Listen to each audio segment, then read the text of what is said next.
We're going to go run 20 miles in a mile-wide town.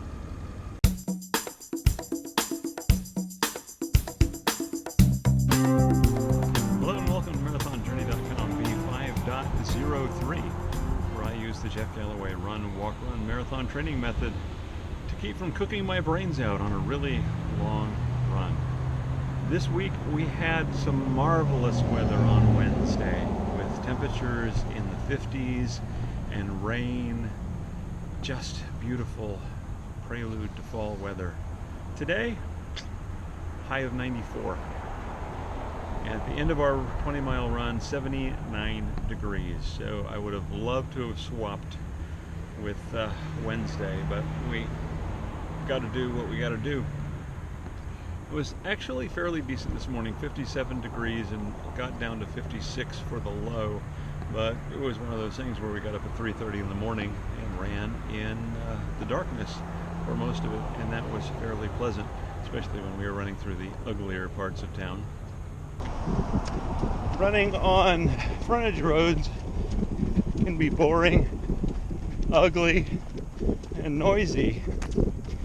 But the reason that a lot of race directors divert you to freeway frontage roads is because they're generally fairly straight and pretty flat. So if you're looking for a place to run devoid of hills with pavement and fairly decent running surface, look at frontage roads. You might be surprised.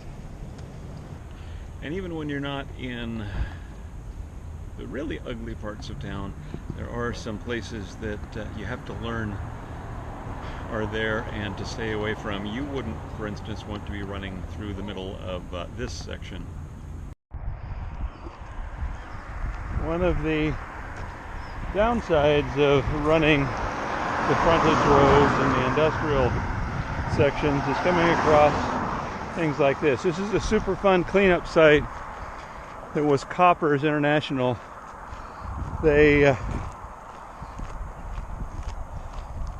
chemically treated lumber and poles with copper to make them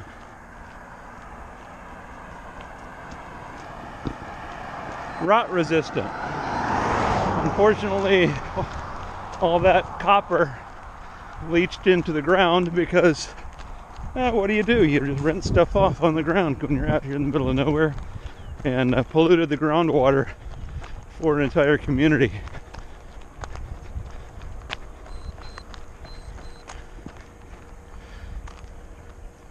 And even though this is a Superfund cleanup site, it's never been sufficiently abated to be used again. Our cemetery looks very naked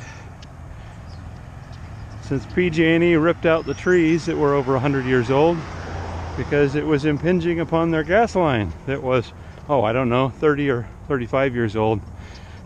Guess who won? Big money.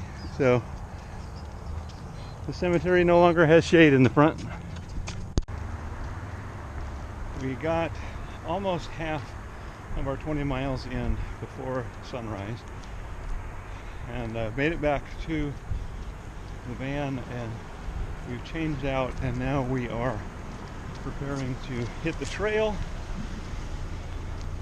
before I get hit by this car and finish off on the trail. So here we go, off-roading. And so it goes, but we got it done. 20 miles in the books, the first half on the streets and freeway frontage roads, second half on the trail, so we had to mix it up just a little bit. Really nice up until the part where the sun came out, and then we were looking for shade, and when we finally ran out of shade, it was just getting through it. But we changed over into our trail gear and had enough hydration with us in order to get through, and that's part of planning. If you plan well, you'll run well, but you won't get any running done if you don't open up that door, put one foot in front of the other. If you do that, I'll be seeing you out here on the road.